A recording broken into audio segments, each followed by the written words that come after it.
नमस्कार, आप देख रहे हैं मोदी मुल्क और मुसलमान, साथ में आपके शिखा ठाकुर। मोदी सरकार में कई जन कल्याणकारी योजनाएं चलाई जा रही हैं और इन योजनाओं को लेकर के देश के मुसलमानों का क्या है सियासी मूड।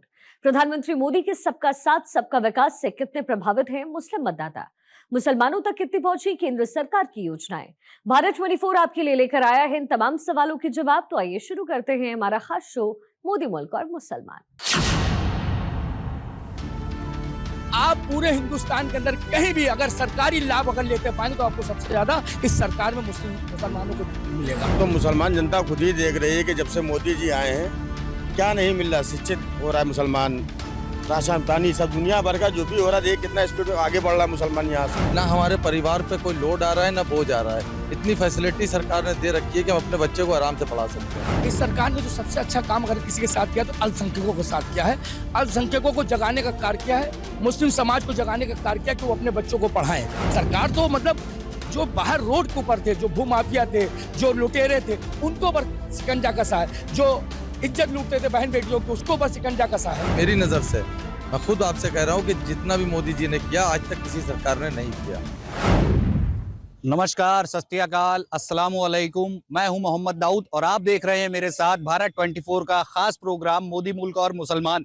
आज हम मौजूद हैं पुराने लखनऊ की ऐतिहासिक इमारत घंटाघर के पास और आज हम बात करेंगे कि केंद्र में जो मोदी सरकार है, उत्तर प्रदेश में जो योगी सरकार है, उससे मुस्लिम समाज के लोगों को कितना लाभ मिल रहा है और मुस्लिम समाज के लोग क्या कुछ सोचते हैं और क्या कुछ कहते हैं। आज हमारे साथ कुछ यहाँ पर युवा साथी हैं, उनसे हम बातचीत करते हैं और जानते हैं कि केंद्र में सरकार जो मोदी जी की है और उत्तर प्रदेश में योगी सरकार को लेकर क्या कुछ इनके मन में चल रहा है और कितना इनको लाभ मिल रहा है।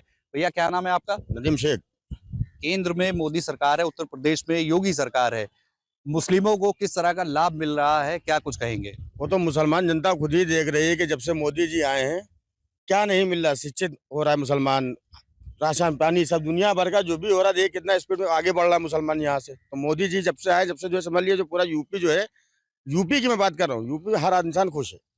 और अगर अपराध की बात की जाए उत्तर प्रदेश में, तो जिस तरह से पहले सरकारों में गुंडे माफिया लगातार आतंक करते थे, तो आप क्या लगता है आपको कि आज की सरकार में उस चीजों पे लगाम लगी है?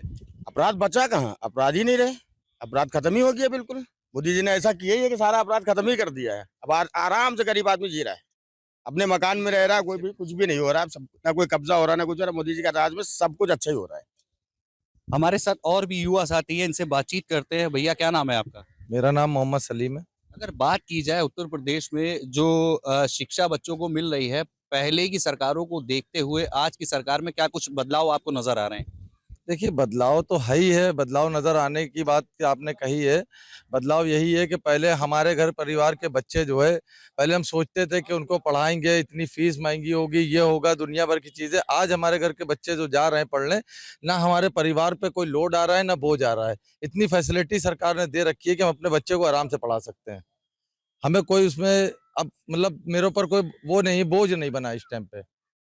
अच्छा, बात की जाए तो केंद्र सरकार लगातार जो गरीब लोग हैं उनके लिए तमाम तरह की योजनाएं ला रही है। क्या लगता है कि जो गरीब तबका है और मुस्लिम तबका है खासकर, तो उसको कोई इसका लाभ मिल रहा है? जी, बिल्कुल मिला है, हम ही को मिला है। भाई देखिए हमें जो है क्या बोलते हैं, प्रधानमंत्री योजना से हमें एक मकान मिला है जो मेरी माँ के नाम है, ठीक है। मुझे वहाँ पर जो कहते नहीं है गैस सिलेंडर है, शौचालय है, जो गाँव के हिसाब से दिया जाता है, वो सारी फैसिलिटी मुझको मिली है। यहाँ तक आयुष्मान भारत कार्ड बनवाने में भी हमको कोई वक्त नहीं लगा। मैं गया, हमने उससे बात करी, उसने मेरा कार्ड बना दिया। 5 लाख का लाभ भी मोदी सरकार की तरफ से उठा सकते हैं। अगर विकास के मुद्दों की बात की जाए तो क्या लगता है कि पहले जो सरकारें रही हैं और आज आपको क्या बदलाव नजर आ रहा है? विकास हो रहा है उत्तर प्रदेश में और भारत के और राज्यों में? यहाँ तोड़ दिया गया, ये अतिक्रमण हो रहा है, वो हो रहा है, ऐसा कुछ नहीं है। उन्होंने जहाँ पर ये अतिक्रमण किया है वहाँ के लोगों को उठा के अच्छी जगह भेज दिया है। जहाँ वो नाली के किनारे रह रहे थे, नाले के किनारे रह रहे थे, बीमारी हो रही थी, दुनिया भर की चीजें, आज उनको एलडीए ने बना के जो मकान दिए, देखिए उसके अंदर फैसिलिटी देखिए, टाइल्स लगा के दिए हैं उन्होंने। 2 कमरे का बिल्कुल फुल फिनिश करके मकान बाकायदा फ्लैट तरीके से बना के दिया है, ठीक है। तो लाभ तो भाई सभी मुसलमान उठा रहे हैं। मुसलमानों में तो इस टाइम हमें नहीं लगता कि कोई आक्रोश या कोई दिक्कत परेशानी है। विपक्षी पार्टियां लगातार तमाम तरह के आरोप लगाती है कि भाजपा सरकार किसी तरह के कोई काम नहीं कर रही है, गरीब तबका परेशान है, उसको कैसे देखते हैं आप? देखिए विपक्ष का तो काम ये होता ही है ना कि आरोप लगाना। तुम अच्छा नहीं कर पाए तो हम तुम्हें भी नहीं करने देंगे। जब हम तुम्हें बदनाम करेंगे तब दोबारा हमें तुम ध्यान हमारी तरफ दोगे, मगर अब कोई ध्यान विपक्ष की तरफ नहीं देगा। शहर से क्राइम खत्म कर दिया, जो बच्चियां डर के मारे रात में निकलती नहीं थी आज खुलेआम घूम रही हैं। ठीक है, जो कहते थे ये कि मतलब यहाँ गुंडे माफिया बदमाश रहते हैं, जमीनों पे कब्जे हो जाते हैं, आज आपका खत्म हो गया है। आप कहीं भी जमीन लीजिए, बेझिझक लीजिए, बेफिक्र हो के आप बाउंड्री कराइए ना कराइए, ऐसे ही छोड़ दीजिए। अब कोई कब्जा करने वाला नहीं आ सकता। पहले क्या था, आज हमने लिया, रात में डर के सो रहे हैं कि ऐसा ना हो कि कल सुबह आके कोई वहां बाउंड्री करा ले, कोई कब्जा कर ले, कोई दूसरा आदमी खड़ा हो जाए। आज हम उन सब चीजों से एकदम जो है सुकून से घर में सोते हैं, अपनी चीज खरीदी, घर में जाके लेट गए। मेरी माँ बहनें रोड पे जाती हैं, सुकून से घूमा टहला अपना सब घूम टहल के चली जाती हैं। पहले क्या था, हम लोग सोचते थे कि अभी गई हैं, पता नहीं कितनी देर में आएंगी, फोन करके पूछते थे कोई बात तो नहीं, कोई दिक्कत तो नहीं। आज हम ये सब नहीं करते हैं। आज हम डायरेक्ट फोन करने की हमें कोई जरूरत ही नहीं, खुद ही आ जाती है आराम से घर। प्रशासन सब बिल्कुल एकदम एक नंबर का चल रहा है। तो ये हमारे साथ एक युवा साथी थे जिन्होंने मोदी सरकार उत्तर प्रदेश में जो योगी सरकार है उसके तमाम कामों के बारे में बताया। हमारा क्या नाम है आपका? एहसान अली खान। अच्छा एहसान जी, पहले जो सरकारें रही हैं केंद्र में और उत्तर प्रदेश की खासकर बात की जाए तो क्या लगता है आज के दौर में आपको कुछ बदलाव नजर आ रहा है? देखिए, बदलाव तो 2014 से ही हो गया भारत में। जब मोदी जी आए तो सबसे पहले उन्होंने कार्य किया कि भ्रष्टाचार को खत्म किया। उन्होंने कहा कि जो हमारे देश को बर्बाद कर रहा है, जो देश को खोखला कर रहा है, जो देश को दीमक बनी हुआ है, वो है भ्रष्टाचार। भ्रष्टाचार को उन्होंने बहुत ही संज्ञान में लिया और भ्रष्टाचार को इस तरीके से उन्होंने खत्म करने का कार्य किया कि आपने देखा होगा कि कितने भ्रष्टाचारी पकड़े गए, कितने 2 नंबर के जीएसटी की चोरी करने वाले पकड़े गए। आपके सामने अभी कानपुर में भी हुआ, नाने कहाँ कहाँ हुआ। तो इस तरीके से जो भ्रष्टाचारी थे उनको मुक्त कर दिया। भारत को जो है इस वक्त भ्रष्टाचार से मुक्त कर दिया। इससे अच्छी बात और क्या है। और अगर बात की जाए विकास की तो पहले जो सरकारें रही हैं और आज जो भाजपा सरकार है तो क्या लगता है विकास में कुछ बढ़ोतरी हुई है? देखिए, विकास की तो एक गंगा बह गई है भाई। आप पूरे हिंदुस्तान में देख लीजिए। हिंदुस्तान में भी आपने देखा अगर राहुल गांधी जी जो हैं उन्होंने पद यात्रा की, 6000 किलोमीटर चले हैं। और वो 6000 किलोमीटर किसने बनाया? भारतीय जनता पार्टी ने 2014 के बाद बना है। ये हमारे अटल बिहारी वाजपेयी जी का सपने को पूरा किया श्री नरेंद्र मोदी जी ने। मैं ये कहना चाहता हूं कि ये पूरे देश को उसको बताने की जरूरत ही नहीं है। पूरे देश में किसी भी हाईवे पे चले जाइए तो आज ये देख लिए कि पूरे हिंदुस्तान के अंदर सबसे अच्छा रोड अगर पूरी दुनिया में कहीं है तो इस वक्त हिंदुस्तान का हाईवे है। वो है हमारे नरेंद्र मोदी जी की देन है और अटल बिहारी वाजपेयी जी का सपनों को साकार करते हुए उन्हें उसको आगे उनके काम को बढ़ाते हुए आज हिंदुस्तान के अंदर किसी भी हाईवे पे चले आइए, कहीं भी गड्ढा नहीं मिलेगा आपको। ऐसा क्लीन जैसे किसी भी हाईवे पे आप अपना जहाज उतार सकते हैं, किसी भी, चाहे वो समझ लीजिए मिलिट्री का जहाज हो या पब्लिक ट्रांसपोर्ट हो, किसी भी जहाज को चाहे तो आप उतार सकते हैं किसी भी रोड पे। और अगर कानून व्यवस्था की बात की जाए तो क्या लगता है पहले से कुछ कानून व्यवस्था में बदलाव आया है? देखिए, कानून व्यवस्था के लिए तो मैं इतना कहूंगा उसमें सबसे ज्यादा हमारे योगी जी की देन रही, भारतीय जनता पार्टी की। जब से वो आए तो आपने देखा होगा कि आज माफिया बचे ही नहीं। माफिया तो डर के मारे भाग गई है, तो खुद अपने आप को सरेंडर कर दिया, उन्होंने तख्ती लगा ली। मीडिया पे देखा होगा कि बाकायदा तख्ती लगाए हुए हैं कि मैंने ये जुल्म किया है, मैंने ये गुनाह किया है, मुझे जेल भेज दिए, मुझे जिंदा रहना है, मुझे सही से जेल।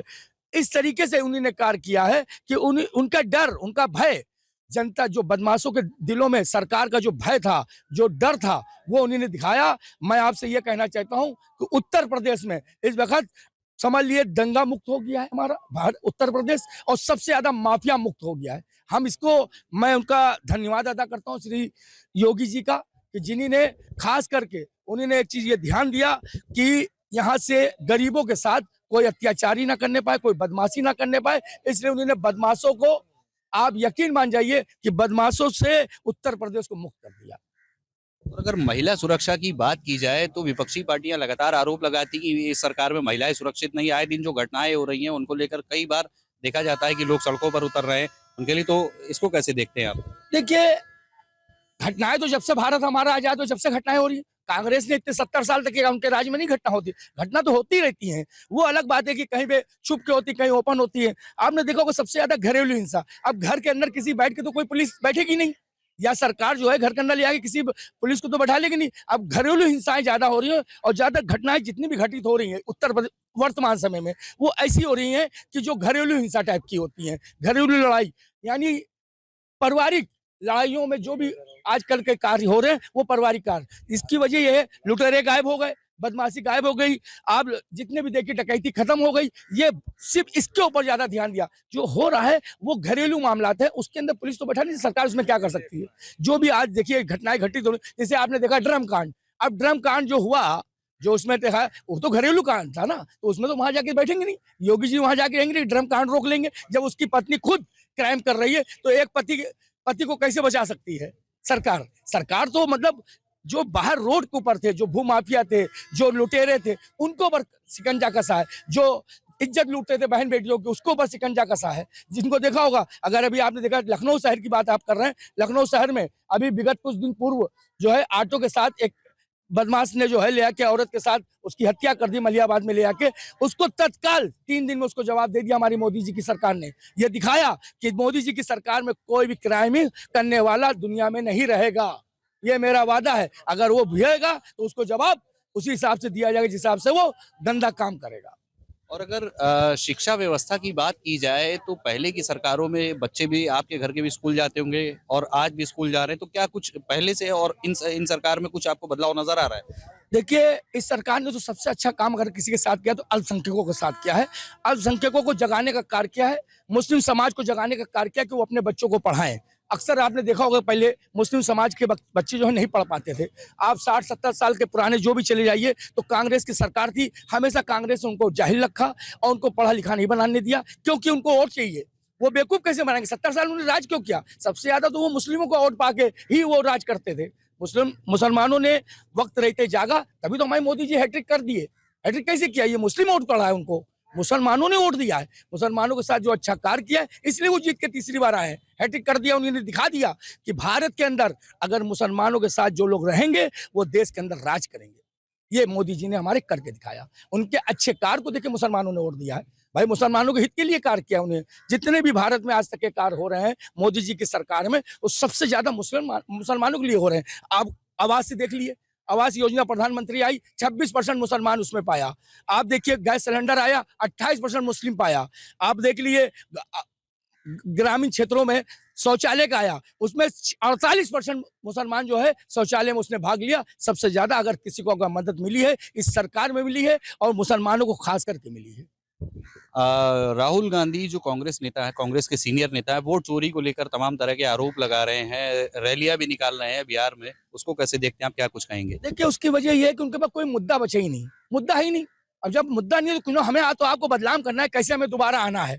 आप 70 साल तक के 3 साल से उनको हटा नहीं पाए, तीसरी बार वो जीत के आए हैं और तीसरी बार 2014 से आज तक के प्रधानमंत्री को हटा। उनको हटाने का कोई ना कोई बहाना चाहिए, सिर्फ उनको ये चाहिए अब नहीं है तो उसके लिए लिया है। इससे पहले मशीन को लेके चले, उन्होंने समय समय पे इंतजार किया, कोई ना कोई एक मुद्दा बना दिया। अब वोट चोरी का बता रहे हैं, ये उनसे पूछिए। वोट तो उनके सरकार में 70 साल उन्हीं ने राज किया, वोट चोरी से उन्हीं ने राज किया है, ना कि हमारे भारतीय जनता पार्टी ने किया है।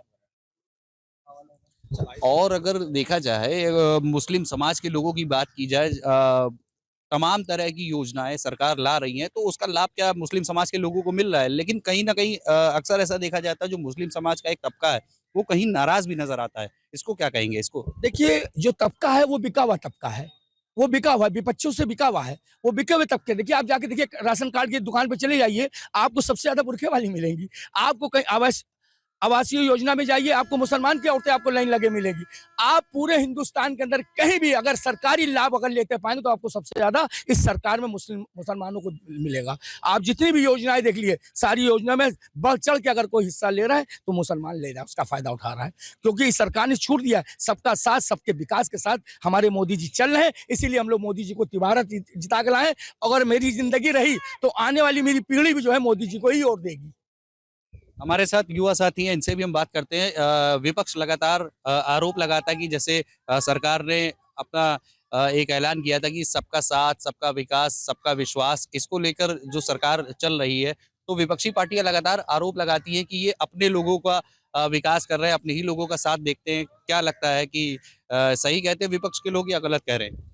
नहीं, हमारे हिसाब से तो भाई जो उन्होंने कहा था कि सबका साथ सबका विकास, तो वो वादा तो उनका पूरा है भाई। अभी हमारे भाई ने पूरी सारी जितनी भी चीजें थी अभी उन्होंने खुल के आपको बताई, तो अब इससे ज्यादा सबूत आदमी और क्या दे भाई। ठीक है, हमें आपको बुरा कहना है, तुम कहते रहेंगे, मगर हमारी नजर से, मेरा नाम मोहम्मद सलीम, मेरी नजर से मैं खुद आपसे कह रहा हूँ कि जितना भी मोदी जी ने किया आज तक किसी सरकार ने नहीं किया। 2014 से लेके आज तक की जितना भी लाभ हमने उठाया, इससे पहले की सरकार में न मेरे परिवार में किसी ने नहीं उठाया। अगर रोजगार की बात की जाए तो क्या लगता है कि जो मुस्लिम तबका है उसको रोजगार दिया जा रहा है, या आज भी मुस्लिम समाज के जो लोग हैं, एक बड़ा तबका क्या बेरोजगार घूम रहा है? भाई ये तो आप जो पूछ रहे हैं कि मतलब रोजगार बेरोजगार की बात, तो रोजगार की बात ये है कि आज मेरे घर में खुद 5 गाड़ी है और मैं अकेला हूँ। तो जाहिर सी बात है मेरे पास रोजगार है ना, रोजगार मेरा आगे बढ़ रहा है तभी मेरे घर में 5-5 गाड़ियां हैं। ठीक है, ये बदनामी का एक सेहरा है जो सरकार को पहनाया जा रहा है कि मतलब नौजवान बेरोजगार हो गया है, रोड के ऊपर आ चुका है। ऐसा कुछ नहीं। आप अपना कैमरा घुमा के देखिए घंटाघर के अंदर जितने भी लड़के खड़े हैं ये सब रोजगार से जुड़े हैं। कोई कैमरे का काम कर रहा है, कोई कुछ कर रहा है, कोई रोजी अपनी ढूंढ रहा है। ढूंढना है क्या, बाकायदा ये सब अपनी अपनी चीजों में सेट है। यहाँ पे देखिए, ये रोजगार का मतलब कोई नहीं भाई। ठीक है, एक नंबर का रोजगार भी हमारा, सब कुछ चल रहा है ठीक ठाक। महंगाई को लगातार विपक्ष मुद्दा बना रहा है कि महंगाई लगातार बढ़ती जा रही है, गरीब आदमी की कमर टूट रही है। कैसे देखते हैं इसको आप? महंगाई आप देख लीजिए, कौन कह रहा है महंगाई बढ़ रही है? भाई महंगाई हमारी नजर में तो नहीं बढ़ रही है। इसका जवाब आप इनसे पूछ लीजिए, बताएंगे भाई साहब। एहसान जी, महंगाई को लेकर क्या कुछ कहेंगे? विपक्ष लगातार आरोप लगा रहा है कि महंगाई बढ़ती जा रही है, पेट्रोल डीजल के जो दाम है वो भी बढ़ते जा रहे हैं, गरीब आदमी की कमर टूटती जा रही है। इसको कैसे देखते हैं आप? देखिए, समय समय के हिसाब से दुनिया में, देश में तरक्की होती है। जब तरक्की होती है तभी महंगाई बढ़ती है। देखिए, किसी भी मुल्क में, जिस मुल्क में अगर महंगाई बढ़ रही तो समझ लीजिए वो देश तरक्की कर रहा है। आप अच्छे कपड़े पहनेंगे तभी जब आपकी कमाई होगी। तो यानी अगर महंगाई बढ़ रही है तो ये समझ लीजिए हमारा देश तरक्की कर रहा है। और रही महंगाई की बात, तो महंगाई भारत में हमेशा समय समय के हिसाब से बढ़ा है। पहले आप जाइए, पहले 1 पैसा चलता था, फिर 2 पैसा चला, फिर 5 पैसा। ये कांग्रेस की सरकार नहीं 70 साल, उनको जब महंगाई नहीं दिखाई, जब वो 1 रुपया आ गया तो वो कहते कि नहीं, वो पहले तो 5 पैसे चलता था, 1 रुपया कैसे आ गया? वो भी महंगाई है। अगर 1 रुपया चलने लगा, 5 पैसे को खत्म किया तो किसने किया? कांग्रेस ने किया ना। तो कांग्रेस ने ही सरकार, कांग्रेस को तो सिर्फ महंगाई का एक मुद्दा चाहिए कि महंगाई दिखा दें। भाई समय समय के हिसाब से महंगाई बढ़ेगी। जैसे तेल की बात आपने कही है, तो आपने देखा होगा विश्व में पूरी आग लगी हुई है। आपने देखा होगा कि फलस्तीन है, इसराइल है, जितने अरबिया मुल्क है जहां से तेल आता है, वहां पे जंग चल रही है। अब हमारा भारत के प्रधानमंत्री किस तरीके से तेल की आपूर्ति पूरी करते हैं, ये तो हमारे प्रधानमंत्री ही जानते होंगे। ये लोग आम विपक्ष वालों को नहीं दिखाई दे रहा है। तेल आता कहां से है? हमारे भारत में तेल नहीं पैदा होता है, तेल हम विदेश से लाते हैं। और जब विदेश से तेल लाते हैं तो विदेश में जंग चल रही है। तो किस तरीके से जो तेल 10 रुपए का था वो आज तेल हमको 20 रुपए का मिल रहा है, तो महंगाई तो बढ़ेगी।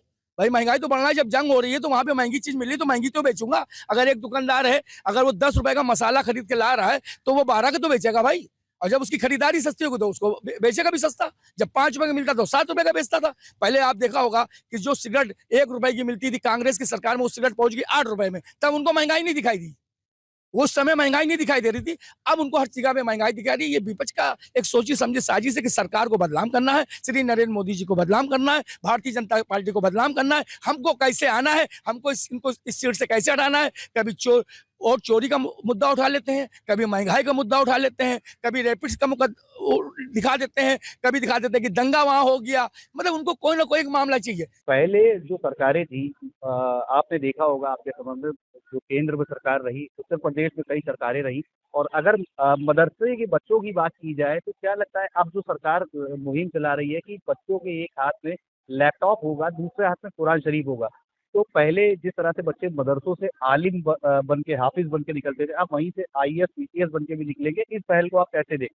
देखिए, ये काम जो है कांग्रेस को वो पहले शुरू कर देना चाहिए। मगर मैंने आपसे पहले कहा कि कांग्रेस की किसी तरीके से मुस्लिम समाज जो है वो पढ़ा लिखा नहीं होना चाहिए। उनको अपने दिन में ही पढ़ा लेना चाहिए। आगे की दुनिया उनको नहीं दिखाना है हमको। और अगर ये पढ़ेंगे लिखेंगे तो ये वोट की कीमत जानेंगे। हमको 70 साल तक कैसे राज करें? जब आदमी जाहिल होगा तभी तो उस पर राज करेंगे। उन्होंने जाहिल करके रखा। भारतीय जनता पार्टी ने ध्यान दिया कि हमारी मुस्लिम समाज जो पीछे है उसकी वजह की खाली वो दीनी इस्लामी पढ़ाई कर लेते हैं, बाकी पढ़ाइयाँ नहीं कर पाते। जब वो दुनिया में आते हैं जवान होने के बाद तो उनको अपना परिवार का पालन पोषण करने में बहुत तकलीफ होती है। तो उनके पास एक ही काम बचता है कि वो कहीं चाय का पंचर बनाए, कहीं ठिलिया लगा ले, कहीं पे चाय बेचने, इसके अलावा कोई कार्य उनके पास बचता नहीं है।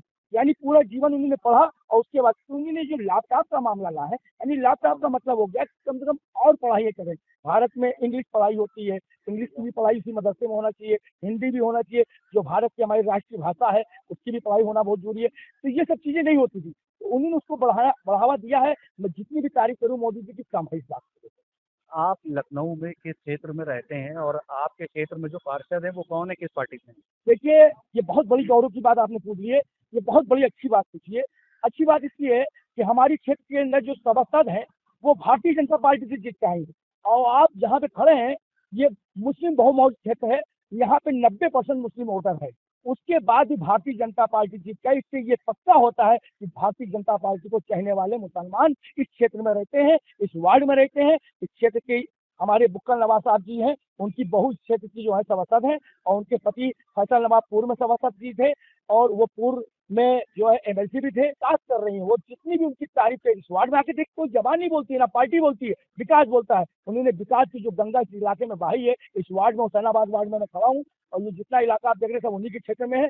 बहुत शुक्रिया बातचीत करने के लिए। तो ये हमारे साथ मुस्लिम समाज के कुछ लोग मौजूद थे जिन्होंने हमसे बातचीत की। इनका साफ तौर पर कहना है कि केंद्र में जो मोदी की सरकार है और उत्तर प्रदेश में जो योगी सरकार है उसके जो योजनाएं उनके द्वारा लाई जा रही है तो मुस्लिम समाज को उससे काफी मिल रही है।